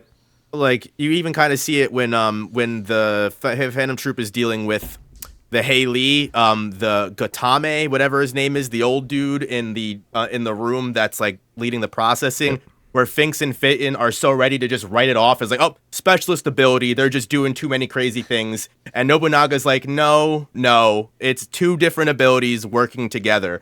And it shows like who's willing to put in the work and who isn't. So yeah, I think that's always one of the most interesting things in the series to me. So I agree. Yeah. 100%. Yep.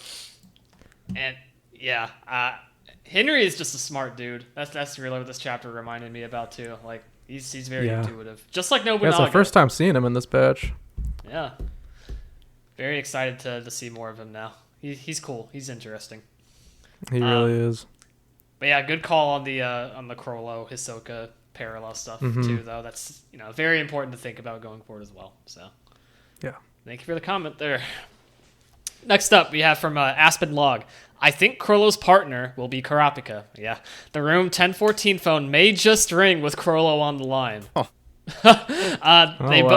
They both have goals that end in the Succession War ending. Chrollo would also be the perfect partner for the Longhi Nen contract. As for Bono, he better be glad he's on tier 1, otherwise Henry would certainly have cooked him with a pigeon. Yeah. Great point. Yeah, we kind of already touched on a lot of that the stuff about, Chrollo and Kurapika, but yeah, we agree. Yeah, it's the perfect layup, I feel like. Yeah, feels like it.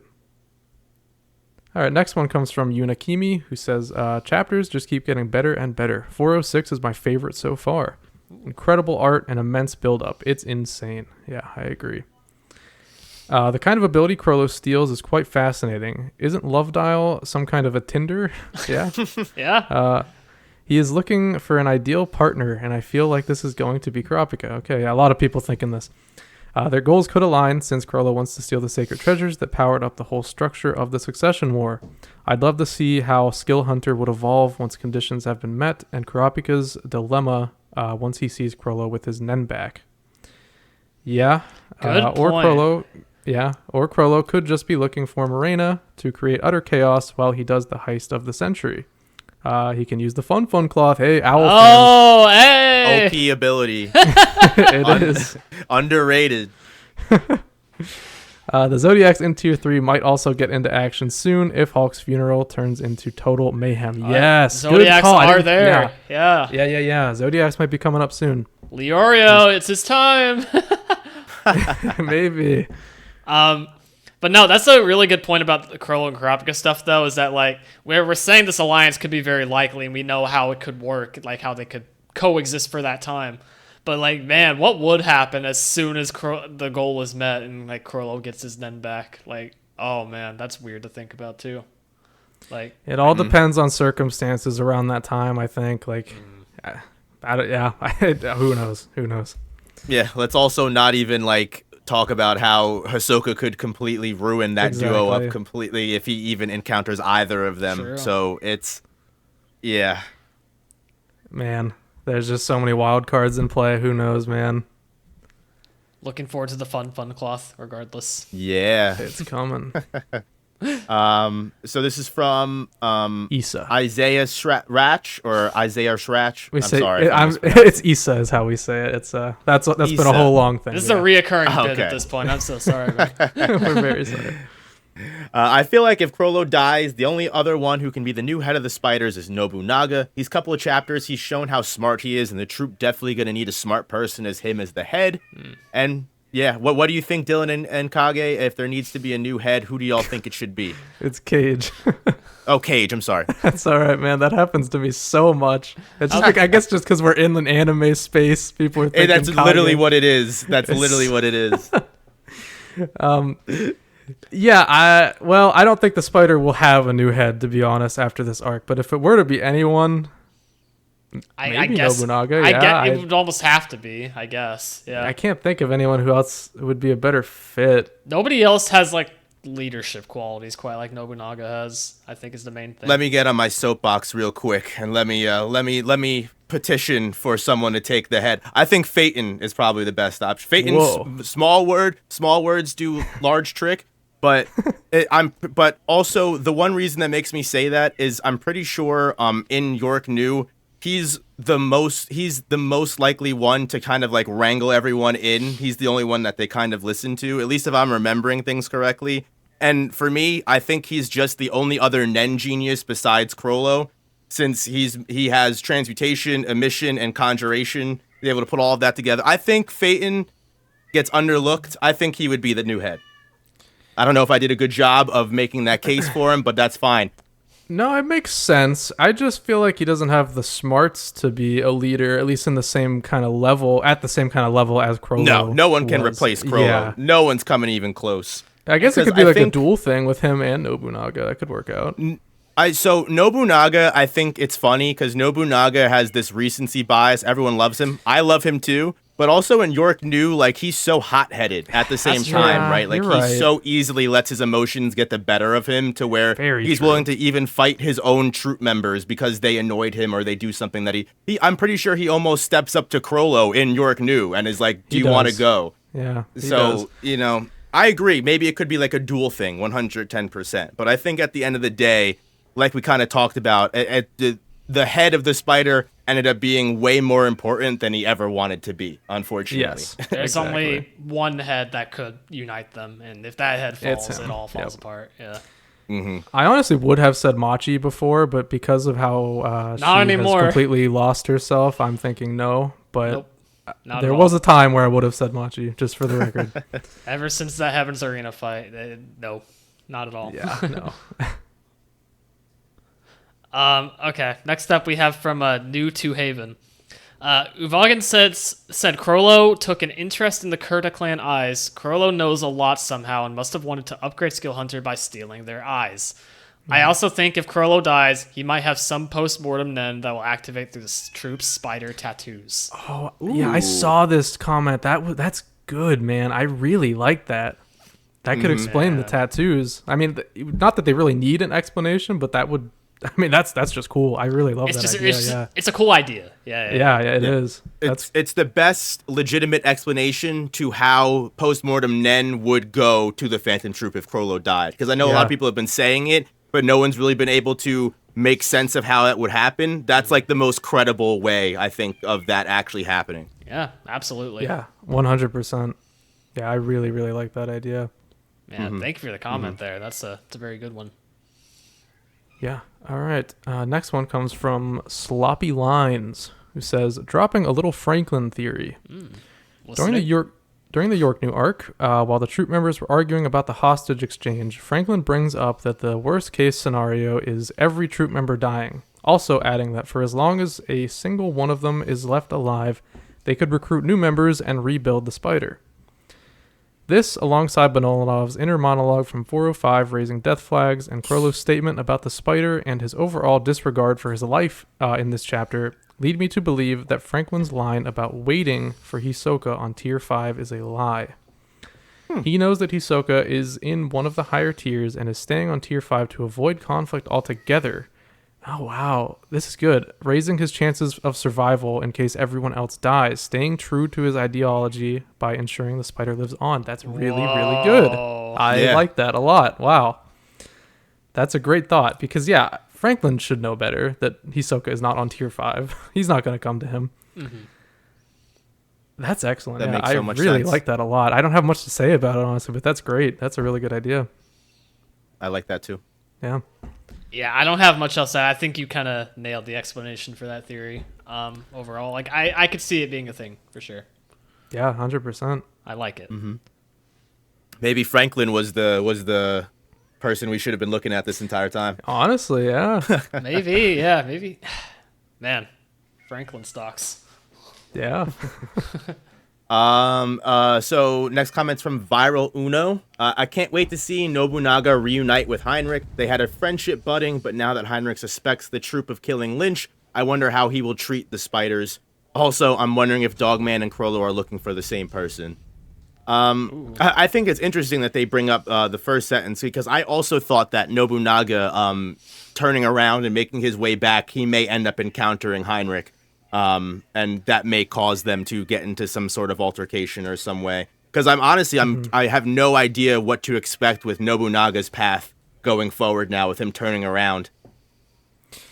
Yeah, Dylan, you're probably looking at that with pretty big interest because you got that theory going on about the Nobunaga and Henry beef. Yep, I sure do. I'm really I'm holding my breath on it still because like who knows how it will turn out. But like, hey. It's looking more and more likely, they're going to have a falling out. I mean, it's set up now, obviously. Like, they will have a falling out, probably. Yeah. Man, I just can't wait to see that, like, fight in general, if it does happen. Like, that'll be entertaining. Gotta find out what Nobunaga's ability is after all this time, man. Just give it to us. Have to know. We're getting teased, but yeah. The Dogman Chrollo stuff, I'm pretty sure, if I'm not mistaken, Dogman and Marina are looking for one of Sorodnik's guards, or one of their personal guards, because that's what they mentioned the last time before Dogman leveled up. Now, that's something we neglected to mention on last episode too, and I did see a lot of talk about that. There is debates going on. I don't know where I fall yet on whether or not they're still talking about that, but I don't know. I really don't know. I feel like, because as far as we know, they never did that. But at the same time, Dogman had about like a 30 level increase since last we saw him. So who knows what he's been up to. Yeah, hard to say. Could be. I don't know. I kind of doubt they're looking for the same person, but never know. Yeah, exactly. It is weird because we haven't seen them for so long. But yeah, I the last time we saw them before last chapter was Marina was like, all right, go to processing and grind up levels. We're gonna go find Sarodnik's bodyguard, and then that was like the last we saw of them for like 30 chapters. Right. So who knows? Dogman is a kind of a to be decided kind of character in general of like what exactly he's gonna do. We'll find out soon, really hopefully. But yeah. I also don't think him and Chrollo are probably looking for the same person, but we'll see. Probably not. Yeah. Next up, we got a pretty long comment from I Love Waffles saying, "Awesome." Me too. Yeah, same. Awesome that you guys got no operator on. Do you remember me from Thank your you. streams? I either show up as my username I Love Waffles or display name Doofus Slayer. I do. There you go. Oh yeah. Yet another great chapter. I especially like the art and world building of this chapter. The art might be the best of this arc. I really like the design of the area the troop go through. It honestly looks like it's barely held together and pretty run down. Yeah. Which is pretty crazy considering this is like a gigantic ship holding 200,000 people, but that shows how much the Kaige Empire cares, I suppose. Right. As long as they got the tier 1 boat. Yep. I also like the detail that we learned where the waste is in between tiers 4 and 5, so the poor people in tier 5 are below even the shit of the people in the upper tiers. I know, yep. Crazy. A small criticism I have with this chapter and this arc as a whole is that we spend a lot of time watching characters come to conclusions we already know. We spend multiple pages watching Henry find out that Hisoka was an imposter and what that could mean. Maybe I'm just nitpicking, and I do enjoy how we get the thoughts of even the side characters, but sometimes it's a little much. Do you guys agree with this? I don't.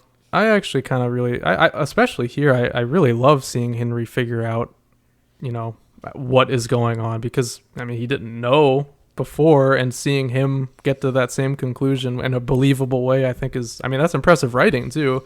I don't know, it's really cool to see. I really like it, personally. Yeah, I can see where that would be a criticism for certain people, but yeah, I guess it just kind of depends what your preference is for certain things, I can definitely see where, like, with a series like Hunter x Hunter, where we only get so many chapters, depending on, sometimes for years at a time, having one chapter where we lose 4 or 5 pages to stuff we already know. Yeah. I can understand that, but I also agree with you, Kaige, saying that, I also enjoy seeing the other characters figure out the other things, and it also helps like who is in the know of certain events and who isn't. Then that way, when those characters interact with each other, where each of those characters are at.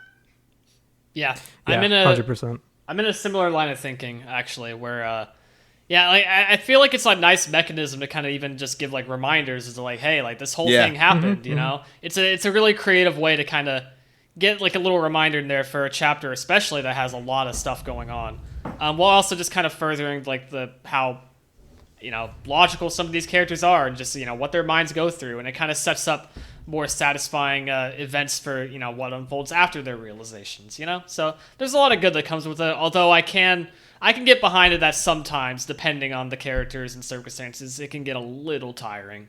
But I don't see it as like a big downside for me. I think the upsides outweigh the cons in that case. Mm-hmm. Yeah. Anyways, add another Mafia war to the list of things that will blow up all at once, since Henry suspects the Phantom Troop, and the troop is allied with Char. Rip to Henry and Nobunaga's bromance, it will be missed. Indeed. It'll blow up. It'll be sad. Maybe Nobunaga dies, like my theory says, but we'll see. Is this the first time we see the inside of Skill Hunter? I can't remember any other time. It's interesting how it shows info about the ability, which could help Chrollo rather than making him figure it out himself. We've seen the inside before. I thought we did as well. With Owl, our boy Owl. We saw him open on the Fun Cloth page. There you go. I do think that last point is interesting, how they how the book explains the ability to him. Where, like, I always think how interesting it is that unknowingly Kurapika pretty much almost created near identical ability in Steel Chain and Stealth Dolphin, where Steel Chain takes it and then Stealth Dolphin just explains the ability to him and how to use it. Like, I like that parallel there a little bit, how, like, they're two different abilities that are basically ending up with the same result. Yep. Those parallels, man. Every time. Stacking up. Stealing something as heavily guarded as a national treasure as a condition to steal an ability is such an absurdly steep condition that it genuinely could be one of the strongest Nen abilities we've ever seen. It makes sense that Chrollo thinks it can kill Hisoka. This is probably similar to how Chrollo got the bookmark. He could have put a condition that completing difficult heists would involve Skill Hunter when he first created the ability. Yeah, we kind of talked about this to hell and back now at this point, but yeah, everything you're saying here is logical. Speaking of the objects used for the Succession War, do you think this opens up as a possible win condition for Kurapika? Absolutely. Yeah. I think this is the logical destination for where Kurapika goes with the Succession contest now. Like, let's say that destroying or somehow disabling the objects could end the war, allowing for multiple princes to escape and survive. It would obviously be very difficult with the Nen built up for literal generations stored in the objects. This also would align Kurapika and Chrollo with a similar goal, which adds legitimacy to my theory that they'll have an alliance. Excited to hear your thoughts on this chapter. As always, thanks for the great content. And about your PS, we encourage like the longer, more in-depth comments for the most part, just because it's the more information to talk about, the better. That being said, brief responses or briefer comments can be nice sometimes, but just write what you want to write at the end of the day. Yeah. That's my recommendation. But yeah, really good points that you had there. Yeah, this chapter was just awesome. There's so much to talk about. I love it. Yeah, absolutely. But yeah, I think that is definitely a win condition for Kurapika, the Succession objects. Yeah, that opens up some new options for sure. Yeah. And next is from Gelato, who says, maybe whoever Beyond is requesting to see has to do with any of the 3 relics. Also, that Zen Buddha definitely killed Kacho and saw them trying to escape. Yeah, that's what we were talking about, too. And yeah, Beyond, maybe. Isn't it interesting how many people are looking or wanting someone specific and we don't know who any of these people are? He's like the 4th character in this span of chapters that's like, I want to meet up with this person. And it's crazy. That's such a good point. Been a month now since we've had that reveal and just nothing. Yeah, we don't know. It is interesting to like theorize who it might be though, because it genuinely could be anybody at this point, especially with the bombshell we found out about Beyond in the stretch of chapters. Like we have no idea where this man's head is at right now. So we might not even find out who it was until the end of this arc. Yeah, honestly, I could definitely see that.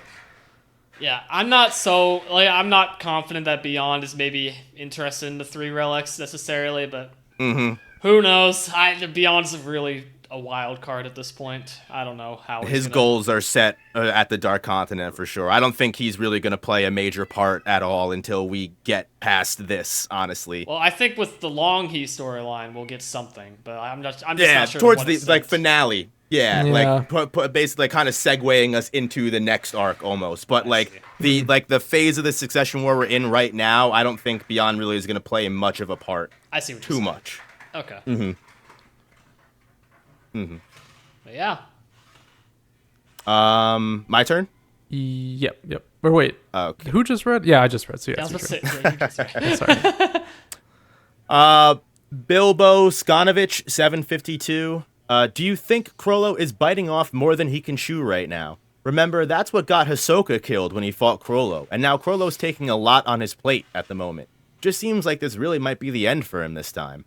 Also, do you think Kurapika will be angry at Hisoka for exercising his curse from Chrollo's body?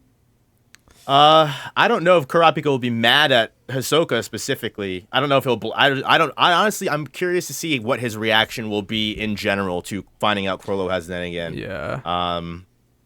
I mean, I've also had even people bring up to me that it's possible that because it was Kurapika's Nen that was used, it being exercised would like send a little like notification to Kurapika, so he might already know anyway. But yeah, I think those 3 characters and their interaction is one of the most interesting things that I'm interested to see going forward. 100%. Yeah, I also don't really know how much it would really matter if Kurapika's mad at Hisoka, because I mean, it's not like they're friends exactly. Yeah. But you know. Yes, test the alliance, honestly, at this point. They were like on the same. It's interesting how like in York New, Kurapika ended up somewhat allying with Hisoka, and now there's all these theories of Kurapika having to potentially ally with Chrollo for his next arc. I think is really interesting. But to go with like the first part of the comment, like I think one thing that is always going to be the death of characters like this that are just super powerful in their series is going to be overextension, overconfidence. It's going to be them putting themselves in a position. I mean, I said it earlier when Chrollo was like, oh, Succession War is going on, might just have to interrupt that. It's like, that's a really cocky, confident thing to say to something that you have no idea what you're even walking into. I definitely agree that it could end up with the death of someone. But again, with Chrollo also going in with possibly dying in mind, who knows what will come of it. And at the end of the day, this is Chrollo we're talking about. Anything is possible. Yeah. So, yeah. I don't know. Next up, we have from Gads. Amazing chapter. How does the current writing compare to your favorite arcs? For me, this might be the best. Question on 406. Where do you think Nobunaga is currently going, and where is Henry's current location? Wondering if they might run into each other unless Henry is on a higher floor. So I mean, the writing is off the charts right now. I think, again, we say it all the time. It has all the potential in the world to be my favorite arc in the series. Really I can't say that confidently yet, but it's up there for sure, even at the moment. As for your question, I'm not really sure where Henry's currently located at, unless we have confirmation where that trash area was that. Lynch that was. I think they're by the funeral, right? They must be. I think they were talking about the crowd and everyone building up for it as they were finding Lynch's body. I think. Right, and because Lynch's body they found, so that all happened on tier 3. So and the team B was going they were on tier 3 when they were about to go up to tier 2, right? And Nobunaga's heading back now. Yeah. So I think they're on a collision course potentially. It makes the most sense. Yeah. Yeah. Ooh. Could definitely see it. That would be that'll be interesting. Yeah, to say the least. Just another big event to happen during this whole funeral. Yep. No biggie. It's a funeral. It's gonna be crazy. Next, we got Trebor, who says, my theory is that while Chrollo was running from Hisoka previously, he completed a heist worthy of upgrading Skill Hunter. Yeah, that's what we were talking about before, thus gaining him the bookmark. However, with each upgrade, the requirements to upgrade again increase. So now he is targeting Kaki's 3 great treasures. As for who he is searching for, I speculate he inserted his criteria for a suitable match that possesses a Nen ability to kill Hisoka for good. Okay, that's actually a good thought, because that means he doesn't actually know what ability he's looking for. Yeah. He just knows that there is an ability that can kill Hisoka up there. I actually like that a lot, because that answers a lot of holes about how we were like, well, how could you know about Camilla's ability, or how can you know Kurapika's up there, whatever. Yeah. He doesn't have to know about it. Yeah, just Google searched ability to kill Hisoka. Yeah. I like that. That makes a lot of sense, actually. Yeah, that's good. Hunter x Hunter has discussed the topic of a soul numerous times and is more prevalent than ever, with post-mortem Nen being a theme in this arc. Chrollo will want to end Hisoka for good with an ability that will destroy even his soul. The ability we know is capable of that. Above tier 3 is Morena's cat. I think you mean Camilla. Camilla, yeah. Yeah. This is the prime candidate IMO at the moment. However, there are several other possibilities due to the many unknowns beyond Wobble, beyond children, the Camilla have-nots. You even said Camilla there. What happened? Etc. Yeah, definitely. I mean, man, wow, if he's going for beyond, that's something. We don't even know anything about his Nen at all. And what if it is Wobble? That's honestly a good thought. We don't know anything about Wobble's Nen. Yeah. But that's a Nen beast. So that's I a guess Nen beast. That probably isn't the same thing, but that'd be interesting. There's just a knock on the door, and that's how they meet. Is Chrollo ends up at 1014 because that's where it takes him. And he's oh my god. Who's the Nen user? Yeah, you know how wild of a page flip that would be for a knock on the door during Kurapika's Nen Plax, and he opens the door and it's just Chrollo standing there. Oh my god. Oh my god. And then Silent Majority just starts boom boom in the background killing everyone. Prime opportunity. Oh my god. I want to see that so badly now. That'd be so funny. Yeah. Just to piggyback off that comment real quick and add on to that before you go, I think it's interesting that there's also the possibility, depending on, obviously, it requires, we talked about the conditions require some cooperation or whatever to steal the ability. I also think that if Hisoka's bungee gum or texture surprise, whatever he's using to keep himself alive, whichever net ability it is, if that gets stolen from him, he technically can he even still remain alive? If he loses, I know it was said to restart his heart, but he require the Nen to keep his heart beating after death? I guess is the question. Oh man, that's a pretty good thought too. Yeah. I never thought about it. I wonder. Yeah. Huh. Yeah, I don't know. That's good though. I really like that idea. Could be guiding to Hisoka directly, and he doesn't even realize it. Oh man, yeah. It's the fact that he probably doesn't know who he's trying to find that makes it really interesting. That's also interesting for Chrollo, considering how like much of a risk that is, because like it's completely unknown. Like he has no idea who he's about to go to right now. Maybe he sees it as the only way, though. It's calculated risk. Yeah, absolutely. Quick note about this next one, Damon. This is a shortened version of a longer comment. Okay. So yeah, that's what that TLDR part at the beginning is. All right. So this is from Spiral Trigger X, TLDR Hunter x Hunter edition. I feel Chrollo will succeed in getting the power to beat Hisoka, but he will be blue-balled like Hisoka was at the end of York New, causing a chase. That would be crazy if he has to just let Hisoka go for some reason. Oh, man. Wow. Like the opposite. That's kind of a fun idea. That would be tough. That would be tough. Yeah, tough for the readers, too. Sheila, oh, man. Yeah. I'd hate to see that. Yeah. I feel Sheila is on the Black Whale, worked under Mr. Risnorth since before the troop flashback, as Recon knew someone was going to get killed then, and also did the same to the Kurta clan. Are you familiar with these characters? Yeah. Maybe I'm not remembering Sheila, these names. yeah. Sheila is one of the childhood friends of the troop. Oh, I know exactly who that is now. Okay, I know who you're talking about. Okay, and Risnorth is... Oh, I didn't even mention this. Last episode, there was that scene in the plaza where they're announcing that guy that died. That ended up being the person who founded the operation of like kidnapping children in Meteor City. So that's who they're talking about there, Risnorth.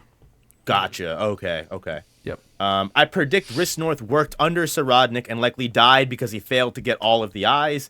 Sheila played the role of Disgust Queen in the screening, so that could be a hint she isn't what she seems. She also supposedly was the one to report the Kurta massacre. This can set up a Chrollo and Kurapika alliance. Crazy take is that Chrollo makes Kurapika the head of the spiders to rebuild Meteor City while he hunts down Hisoka. My heart can't take this. What the hell? That's a little too off the rails for me personally, but hey, man, maybe. Everything else, though, that's...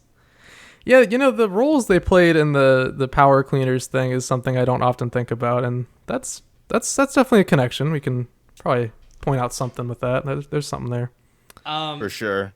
I'll say that I really like the idea. If we don't have a Chrollo Kurapika like alliance, for lack of a better term, with like the whole like Longhi contract stuff, I like the idea of like Sheila 1 being revealed to be on the Black Whale and 2 acting as kind of like a mediator of some sorts. I actually really like that idea.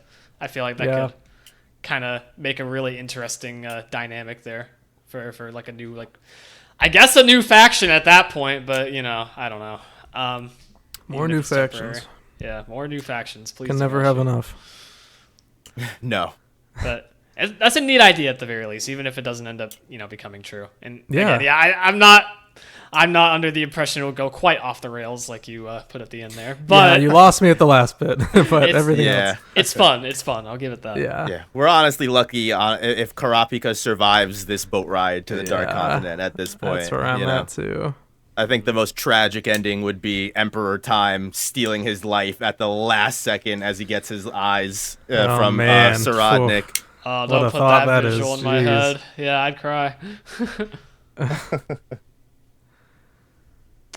My turn? Or no, it's my turn. Yeah, Dylan's up. Sorry for the pause there. Yeah, so last community post comment is from Harry Lynch saying, I always loved Chrollo's power a lot and how it was a copy ability with so many restrictions that it would be useless in anyone else's hands, but he makes it work. But it somehow keeps getting cooler. Then he got Bookmark, and I thought it was such a natural way to give him a buff, and it made his ability probably my favorite in the series. Now you're telling me that it has another super cool limitation where he has to steal precious artifacts to upgrade Bandit's secret? Tagashi cooked. Couldn't agree more. I don't really have anything else to add to that either. You said exactly what's on my mind. Every time he brings Chrollo back, he brings him back better than before, literally. Mm-hmm. Yeah, seriously. Yep, that's it for the community post comments. I'll just reiterate again, if you want to get in on the fun for up-to-date chapter discussions as they release, be sure to keep an eye out every Sunday morning for the YouTube community post, or for posts on Twitter and Bluesky at the respective accounts promoted at the beginning of this episode.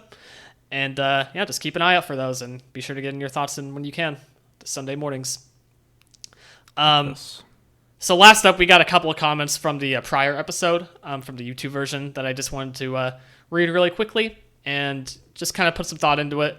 Couple of things that maybe neither me or Kaige thought about when discussing it last week. First up from Minin, actually, again, saying, I think I know how Halkenburg can swap into Benjamin guaranteed. All right, so Halkenburg gets his followers around him, he pulls back the bowstring, and then his followers all commit suicide, leaving Halkenburg the only one who is left to possess Benjamin. Huh. Not only does this reinforce Halkenburg's downward spiral of morality, we see he is also willing to sacrifice his followers earlier in the arc with the suicide from Losers' room. But the big problem with my theory is that Grimmel might not work if Halkenburg's followers die. I don't know what that's referring to. I'm not going to lie. I have no idea. But it could also bolster this theory as the Succession War has touched on post-mortem and constantly. Also, happy B-Day. Thank you very much. Yeah.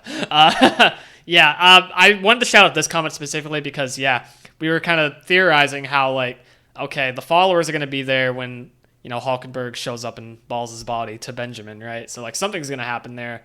But we knew the body swap was kind of randomized. So, how would he get a 100% chance there? Well, by all his followers committing suicide the last possible second, I guess that's a very likely option. So...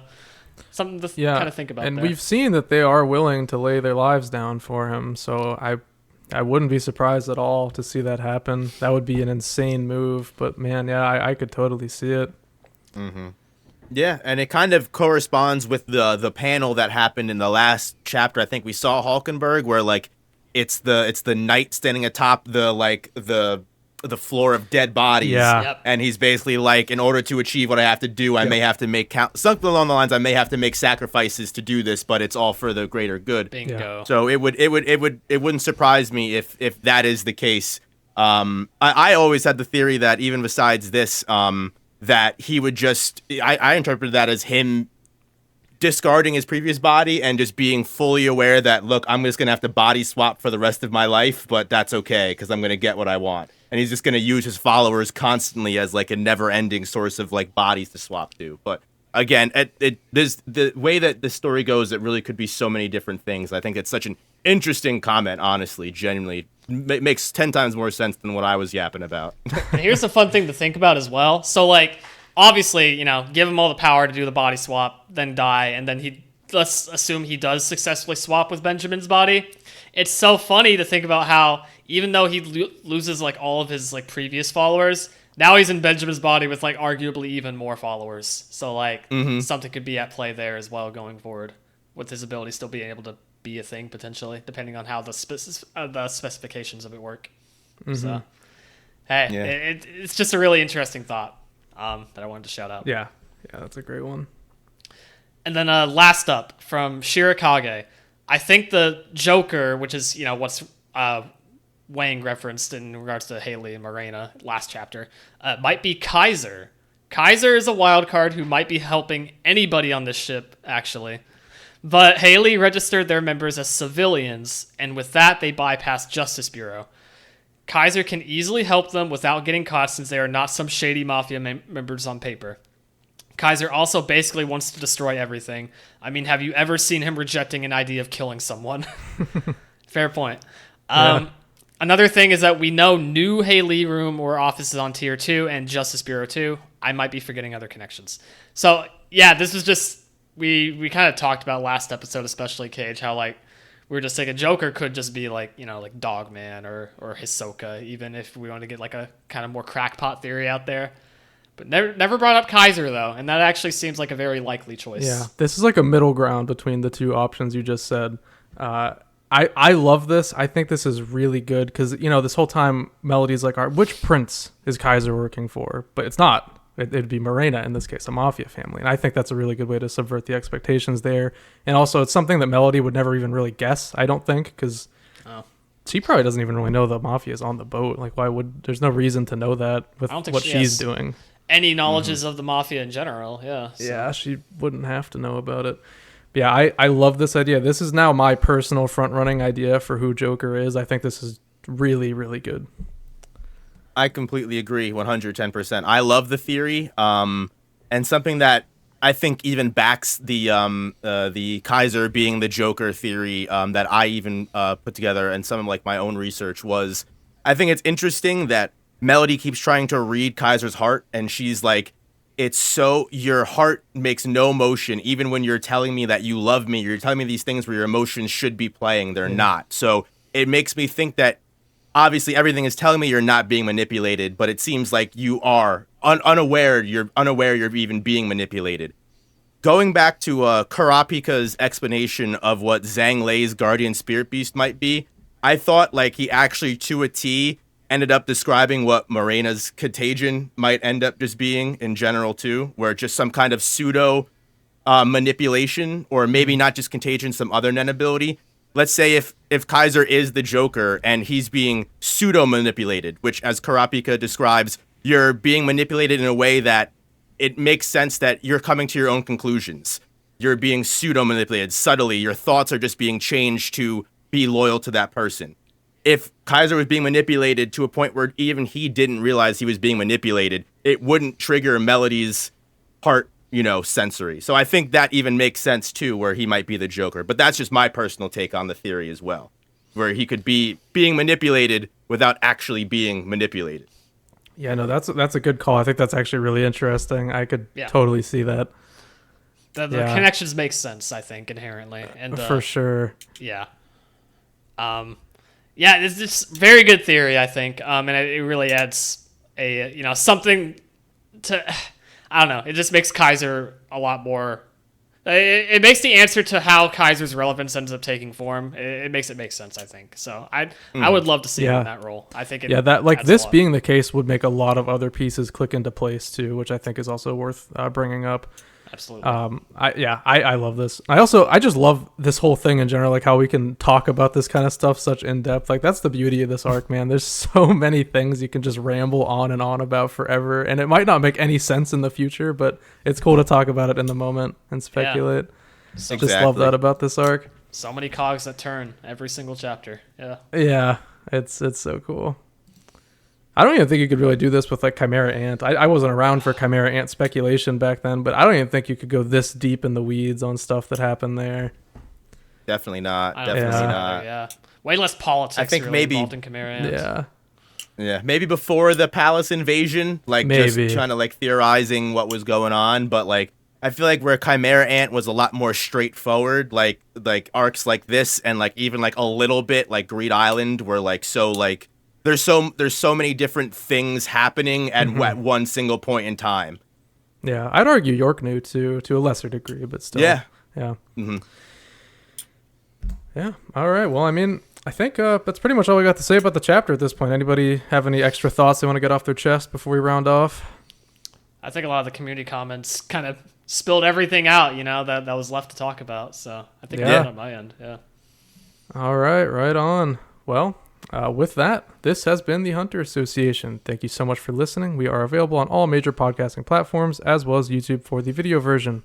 Be sure to follow, rate, and review on Apple Podcasts and Spotify. And if you're watching on YouTube, make sure to like, comment, and subscribe.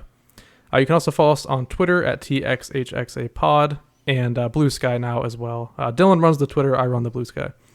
The Bluesky is THAPod.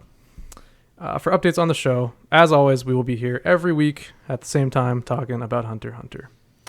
Now, Damon, thank you so much for coming on. What do you got going online that you want to tell the viewers about? Thank you so much for having me. It was a lot of fun. I really appreciate it. My main channel is No Operator, but I mostly just stream, and that's more of like my main. If you want to see my Hunter x Hunter stuff, my channel is No More Operator on YouTube. That's where I post all my Hunter x Hunter, all my weekly stuff. So if you enjoy stuff like that, then that's where you can find me. But yeah, guys, thank you so much for having me on. It was a lot of fun. It was great having you on. Yeah, thanks so much for coming on. Yeah, this was a great episode, and yeah, be sure to go check out No Operator, No More Operator. Go check out his stuff. Subscribe to the Hunter Association, guys. Leave a like button. You know the drill. Yeah, that's Do right. everything. Thank you. Thank you very much. Dylan, where can people find you online? Yep. So I'm on both Twitter and Bluesky. At DJ Tengen. That's DJTENGEN. Anime, manga, video games, all that fun, nerdy stuff. So, the usual. So be sure to go check me out there. Yep, and you can now only find me on Bluesky. I finally freed myself from the hell of Twitter. God bless you. Yeah, better man than me. So you can find me on there at Kaige10, trying to build back my followers. I'm sorry to everybody who recently followed me from the pod on Twitter. I feel bad because now it's just a completely dead account. Right before I deleted my account, I got 10 more followers. I'm just well, shit. But no, what you should be saying is follow what Kaige is doing and get off of Twitter. Follow Do me. it. Oh I'm like God. Halkenburg. I'm leading the new generation. Follow me to Bluesky. Welcome to the I birth feel of you. If I didn't have to sit and camp on my username, I would not have a Twitter either. Yeah. That's fair, for sure. All right, well, that's all we got this week, guys. Thank you so much for watching, and we'll be back next week with chapter 407. So it'll be a good one. Yep. See you then. Peace.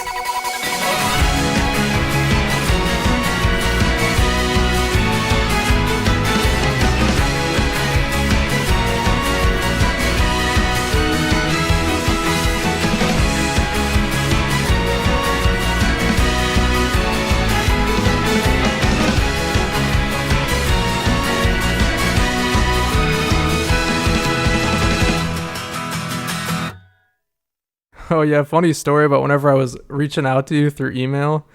Your name on email is first name no, last name operator. So when I got the response back, it just said no. So I thought you just told me no, and that was it. That's so funny. Yeah. That'd be an awesome way to send rejections, though. That's just send your name. Yeah, that was hilarious whenever I realized. At first I was like, oh man, really? That's it? Just no. What a dick. Yeah.